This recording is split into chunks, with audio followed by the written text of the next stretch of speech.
وبركاته.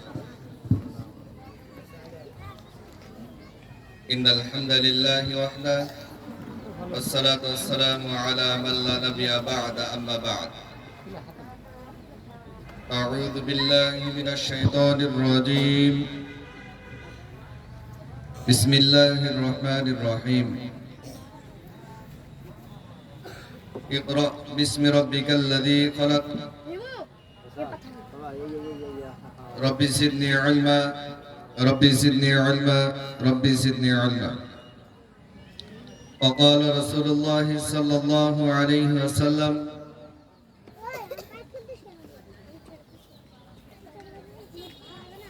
خيركم من تعلم القرآن وعلمه. الحمد لله.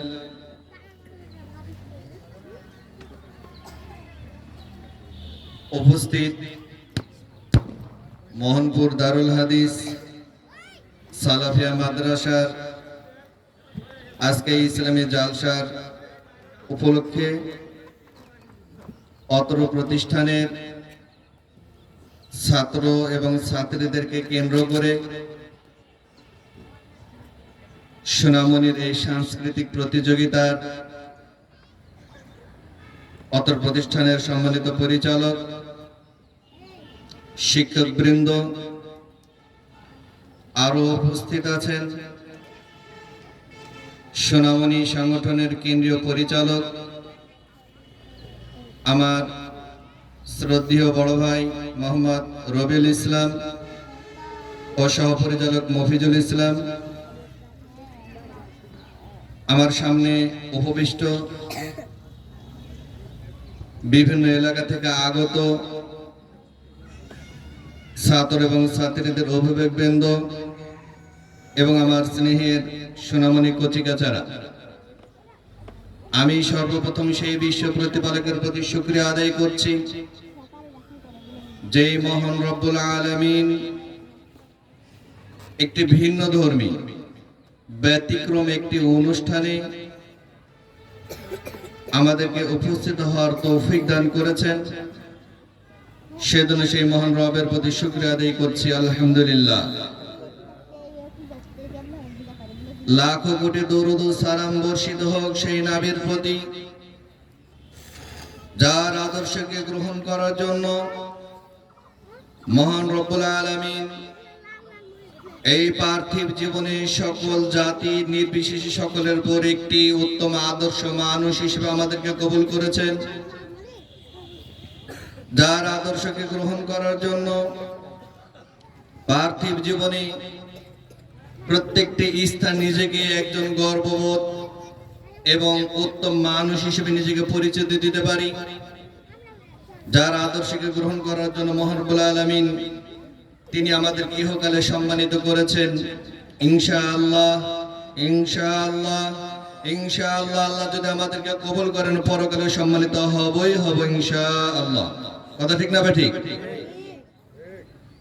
এর প্রথম নিদর্শন, আজকে যে সোনামণিদেরকে আমরা নিয়ে একটি সাংস্কৃতিক প্রতিযোগিতা করেছি, সেই সাংস্কৃতিক প্রতিযোগিতার 1 নম্বর বিষয় ছিল সূরাতুল ফিল থেকে সূরা নাস পর্যন্ত 10টি সূরা মুখস্থ। যাদের বয়স সবে মাত্র 7 থেকে 10 কিংবা 12 বছর। এখন যদি আমি এখানে একটি কথা বলি যে অনেক অভিভাবক উপস্থিত আছেন, সবার কি 10টি সূরা মুখস্থ আছে?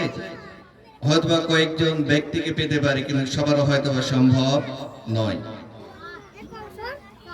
আরো যে বিষয়গুলো আমরা এখানে শুনেছি একেবারে সেই সকাল থেকে নিয়ে সোনামণিদের মাঝে সাংস্কৃতিক প্রতিযোগিতা হয়েছে। এর কারণটা কি? এমনিতেই কি আমরা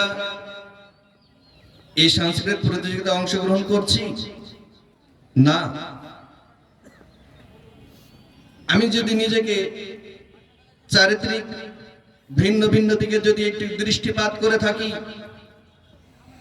যাদের প্রত্যেক মাসে হাজার টাকা অর্থ আমরা তাদের পিছনে ব্যয় করছি, তাদেরকে যদি বলা হয় আমার সন্তানকে একটা আদর্শবান সন্তান, আমার সন্তান কি আমাকে দেখলে সালাম দেয়, আমার সন্তানকে আমাকে দেখলে দৌড়ে আসে, আমার সন্তানকে আমার কাছে এসে আব্বু আম্মু করে কথা বলে, আমার সন্তানকে আমার কাছে এসে যখন আমার চোখের সামনে আসে তখন কি আমার চোখ জুড়িয়ে যায়? না। সকল প্রতিষ্ঠানে, সকল শিক্ষা প্রতিষ্ঠানে, সকল শিক্ষাই আমার সন্তানকে অনুরূপ ভাবে গড়ে তোলে না। বলেন গড়ে না কি করে না? হয় না। আপনার সন্তান গড়ার কারিগর প্রথম স্থান আপনাকেই নির্ধারণ করতে হবে। আপনি আপনার সন্তানকে কোথায় লেখাপড়া করাবেন? আপনার সন্তানকে আপনি যে মানুষ করাবেন, কি মানুষ করাবেন? আপনার সন্তান যখন বড় হবে তখন আপনার স্থান কি বৃদ্ধাশ্রমে হবে, এটা আপনি মনে করছেন? না, আপনি মনে করছেন যে এরকম ভাবে আমি আমার সন্তানকে এই ছোটবেলায় লালন পালন করছি, এই সন্তান আমি যখন বৃদ্ধ হয়ে যাব তার আমার লালন পালন করবে। আপনাদের ইচ্ছা কোনটা? আমার সাথে একটু কথা বলতে হবে। আপনাদের ইচ্ছা কোনটা? আমার সন্তানকে যেমন ভাবে আমি লালন পালন করছি অনুরূপ ভাবে আমার সন্তানও যেন আমার বৃদ্ধ অবস্থায়, বার্ধক্য অবস্থায় আমার সন্তান যেন আমাকে অনুরূপ ভাবে লালন পালন করে। কথা বলেন, কথা ঠিক না বেঠিক? তাহলে যে কোনো জায়গায় শিক্ষা অর্জন করালে কি আমার সন্তান অনুরূপ ভাবে আমাকে লালন পালন করবে? ভিন্ন ভিন্ন দেশের কথা আমরা বাদ রাখি, আমাদের দেশে যদি আপনি অনুধাবন করেন, দেখেন, তাহলে বুঝতে পারবেন যারা অত্যন্ত বড় চাকরিজীবী, বিশেষ ক্যাডার হয়েছে, ইঞ্জিনিয়ার হয়েছে, জজ হয়েছে, ব্যারিস্টার হয়েছে, ডাক্তার হয়েছে, তাদের পিতা মাতাকে সময় দেওয়ার তাদের কোনো সময় থাকে না। তারা থাকে অট্টালিকা, বড় বড় টাওয়ারে, আর সন্তান তার পিতাকে সময় দেয় না, তার পিতা থাকে একটা গোয়াল ঘরে। কিছুদিন আগে দেখলাম পিতা রাস্তার মাঝে শুয়ে আছে। তার কিছুদিন পূর্বে দেখেছিলাম যশোরে পিতা মেডিকেলের বারান্দায় শুয়ে রয়েছে। তার পিতা লক্ষ লক্ষ কোটি কোটি টাকার মালিক, তার লালন পালন করার কোনো ব্যক্তি না থাকার জন্য পিতা মেডিকেলের বারান্দায় শুয়ে আছে, তাকে কেউ লালন পালন করার কোনো মানুষ নেই। যখন একজন ধর্মপ্রাণ ব্যক্তি তার সামনে এগিয়ে গেলেন, বলছেন চাচা আপনার কোনো সন্তানাদি নেই? হ্যাঁ আছে। যখন তাদের খোঁজ খবর নেওয়া হচ্ছে, তাদের সাথে যখন কথাবার্তা বলা হচ্ছে, তখন বলছে যেহেতু আমার বাবার পাশে আপনারা আছেন, যত অর্থ লাগে আমি আপনাকে দেব, আমার বাবার চিকিৎসা লালন পালন আপনি করুন, কিন্তু ওই জায়গায় যাওয়ার সময় আমার নেই। আরেকটি মায়ের সাক্ষাৎকার নেওয়া হচ্ছে। মা মেডিকেলের বারান্দায় মৃত্যুর যন্ত্রণায় ছটফট করছে। ডাক্তার সাহেব বলছে যদি একটা কিডনি দেওয়া হয় তাহলে মা চিকিৎসিত অবস্থা থেকে আরোগ্য লাভ করবে। সন্তানকে বলা হচ্ছে, সন্তানের সাথে কথা বলা হচ্ছে, তখন সন্তান বলছে যে আমার সেই সময় নেই। তখন সে ডাক্তার বলছে যে দেখেন আপনার মাকে যদি আপনার একটা কিডনি দান করেন তাহলে আপনার মা বেঁচে যাবে। তখন তার সন্তান বলছে আপনি এটা কি কথা বলছেন, এটা কখনোই সম্ভব নয়। আমার স্ত্রী আছে, আমার বাচ্চা আছে, তাদেরও ভবিষ্যৎ জীবন আছে, তাদের সেই ভবিষ্যৎ জীবন গড়ার লক্ষ্যে আমাকে সুস্থ থাকতে হবে, অতএব আমার পক্ষে এটা কখনোই সম্ভব নয়। কিন্তু সে মা কি বলেছে জানেন? সে মা বলেছে যে বাবা আমার জীবনের যত বড়ই ক্ষতি হোক না কেন আমি আমার সন্তানের কখনো অমঙ্গল দেখতে পারবো না। আমি দোয়া করি আমার সন্তান যেন একজন ভালো মানুষ, সুস্থ মানুষ হিসেবে বেঁচে থাকতে পারে। তাদের সিদ্ধান্ত কি খারাপ ছিল? তাদের ইচ্ছা শক্তি কি খারাপ ছিল? তারা কি চেয়েছিল যে আমাদের এই জীবদ্দশায় বার্ধক্য অবস্থায় আমার সন্তান আমাকে ফেলে চলে যাবে, আমাকে বৃদ্ধাশ্রমে পাঠিয়ে দেবে, আমাকে লালন পালন কোনো ব্যক্তি থাকবে না? না, তারা কখনোই চায় নাই। তারা চেয়েছিল, হ্যাঁ আমি আমার সন্তানকে বড় একটি চাকরিজীবী বানাবো, সে অনেক অর্থ উপার্জন করবে, অনেক অর্থ উপার্জন করে আমাদেরকেও লালন পালন করবে, আমাদেরকে সুখে শান্তিতে রাখবে। তার কিন্তু ব্যতিক্রম হয়ে গেছে। কেন? প্রাথমিক অবস্থায় আমরা তাদেরকে সুশিক্ষা দান করাতে পারিনি। তারা কখনো পড়েনি রব্বির হামহুমা কামা রব্বায়ানি সাগীরা, হে আমার রব, আমার পিতামাতা যেরকম ভাবে আমাকে শৈশবে লালন পালন করেছে, অনুরূপ ভাবে যেন আমরা তাকে লালন পালন করতে পারি। আমার পিতামাতার সাথে যেন এমন কোনো আচরণ না করি যে আচরণের জন্য আমার পিতামাতা কষ্ট পায় এবং তার শব্দকে মুখ দিয়ে বের করে।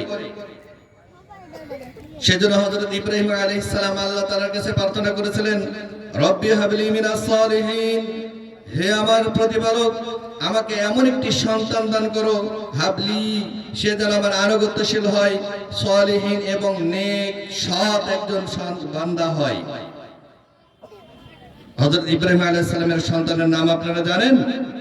তিনি ছিলেন একজন, তিনিও নবী, হযরত ইসমাঈল আলাইহিস সালাম।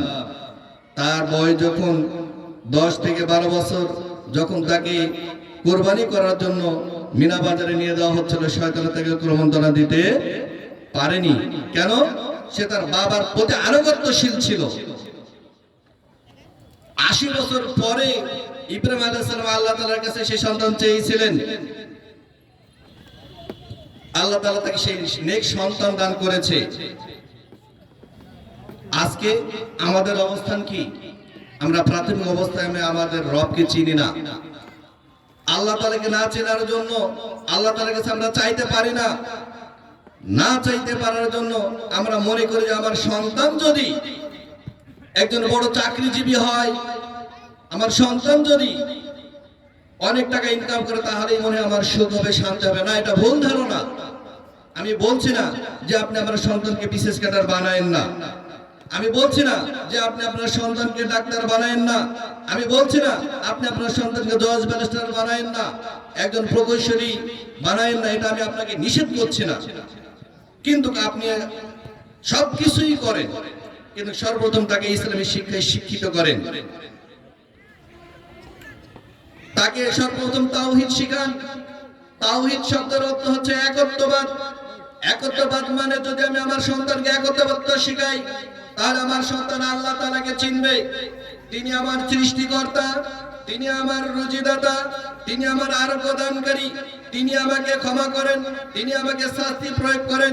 সেই রবকে যদি আমরা চিনাতে পারি, তাহলে আমার সন্তান জানবে, হ্যাঁ, আমি যদি আমার রবের সাথে কোনো কুফরি করি, আমি যদি আমার রবের সাথে কোনো বেয়াদবি করি, আমি আমার যদি রবের সাথে কোনো অনাকাঙ্ক্ষিত কোনো কাজ করি, পার্থিব জীবনের সকল লোভ লালসার প্রতি আমি নিজেকে লিপ্সায় জড়িয়ে পড়ি, তাহলে অবশ্যই আমি পার্থিব জীবনে লাঞ্ছিত হব, পরকালীন জীবনে আল্লাহ তাআলা আমাকে শাস্তির সম্মুখীন করাবেন।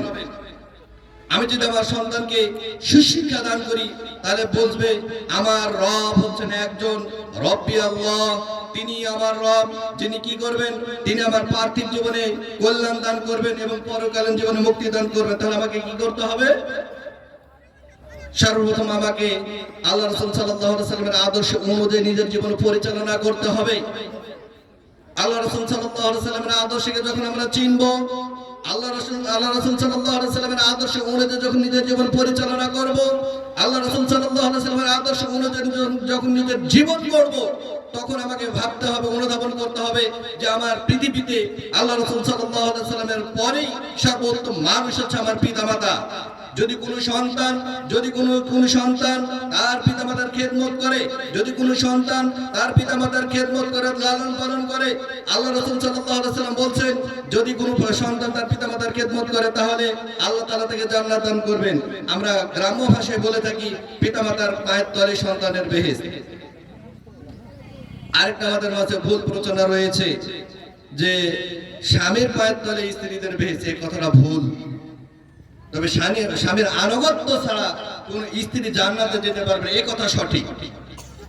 স্বামীর আনুগত্য ছাড়া কোন স্ত্রী জান্নাতে যেতে পারবে না, এই কথা সঠিক। কিন্তু স্বামীর পায়ের তলে স্ত্রীর বেহেশত, এই কথাটা ভুল। কিন্তু পিতা এবং মাতার প্রতি যদি কোনো ব্যক্তি অনানুগত্যশীল হয়, পিতামাতাকে যদি লালন পালন না করে, পিতামাতাকে যদি খেদমত না করে, তাহলে সে সন্তান কখনোই জান্নাতে প্রবেশ করতে পারবে না। তাই আপনাদেরকে আকল আহ্বান জানাচ্ছি, আসুন আপনারা আপনাদের সন্তানকে ইসলামী শিক্ষায় শিক্ষিত করুন।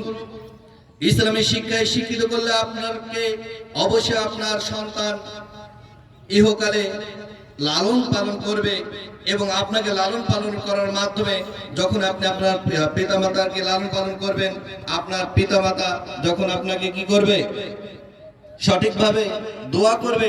এই দোয়ার বদলতে মহারব্বুল আলামিন ইহকালে তাকে সম্মানী করবেন, তাকে রুজি দান করবেন, এবং পরকালীন জীবনে ইনশাআল্লাহ তাকে জান্নাত দান করবেন। এটাই সত্য কথা। সম্মানিত উপস্থিতি, আল্লাহ রাসূল সাল্লাল্লাহু আলাইহি ওয়াসাল্লাম তিনি বলেন, হযরত আবু হুরায়রা রাদিয়াল্লাহু তাআলা থেকে বর্ণিত, তিনি বলেন যে মৃত্যুর পরে মানুষের তিনটি আমল জারি থাকে। তার মধ্যে একটি হচ্ছে সাদকায়ে জারিয়া, আরেকটা হচ্ছে উপকারী জ্ঞান, এবং 3 নম্বর হচ্ছে নেক সন্তান। আমরা কি চাই না যে পার্থিব জীবনে একটি নেক সন্তান রেখে যেতে? মৃত্যুর পরে তো সকল ব্যক্তির সকল আমলই বন্ধ হয়ে যাবে, কিন্তু এই 3টি আমল জারি থাকবে। আসুন আমরা আমাদের অর্থ সম্পদ আল্লাহ তাআলার রাস্তায় ব্যয় করি, যেটা আমাদের জন্য মৃত্যুর পরে সদকা জারিয়া হবে। এবং আমি এমন কিছু জ্ঞান অর্জন করি, যেই জ্ঞান অর্জনের মাধ্যমে আমি আমার সন্তানকে সর্বপ্রথম, আমরা বলি যে একটি সন্তানের সর্বপ্রথম শিক্ষককে, আমরা জানি একটি সন্তানের সর্বপ্রথম শিক্ষক হচ্ছে তার মা। একটি মা যদি আদর্শবান হয়, তাহলে কি একটি সন্তান অবশ্যই আদর্শবান হবে। আর মা যদি আদর্শবান না হয়, কোশ্চেনকালেও সন্তান আদর্শবান হতে পারে না। তাই আসুন অভিভাবকবৃন্দ উপস্থিত আছেন, আপনারা আপনাদের সন্তানকে আদর্শবান বানান, আপনাদের ধৈর্যশীল হন, এবং আপনার সন্তান যেন এই পার্থিব জীবনে একজন নেক সন্তান হয়, এই তো আপনারা পার্থিব জীবনে করে যাবেন। নেক সন্তান বানাতে হলে অবশ্যই আপনার সন্তানকে ইসলামের শিক্ষায় শিক্ষিত করতে হবে। দারুল হাদিস সালাফি মাদ্রাসা মোহনপুরে প্রতিষ্ঠিত হয়েছে। এখানে আপনার সন্তানকে ভর্তি করান, তারা প্রাথমিক শিক্ষা এখানে অর্জন করবে, তারপরে উচ্চ শিক্ষার জন্য সর্বোচ্চ ডিগ্রি অর্জন করার জন্য আল মারকাজুল ইসলামিয়া সালাফি নওদাপাড়া রাজশাহীতে সকল ধরনের, যেটা আমরা বাংলায় ভাষায় বলে থাকি মাস্টার্স, MA বলে থাকি, সেখানে সর্বপর্যায়ে সর্বোচ্চ শিক্ষা এখানে রয়েছে। অবশ্যই আপনারা নিয়ত করেন, ইনশাআল্লাহ বর্তমান সময়ে আপনারা এখানে শিক্ষা অর্জন করবেন। হ্যাঁ, এখানে শিক্ষা অর্জন করাবেন, তারপরে আল মারকাজুল ইসলামিয়া সালাফি সেই প্রতিষ্ঠানে তারা শিক্ষা অর্জন করবে। এবং আল্লাহ যদি চাহে, তার যদি মেধাশক্তি বৃদ্ধি হয়, তার যদি জ্ঞান শক্তি যদি বৃদ্ধি হয়, তাহলে আল্লাহ যদি চায়, তাহলে ইনশাআল্লাহ অবশ্যই সে এখান থেকে মদিনা ইউনিভার্সিটি কিংবা তুরস্কের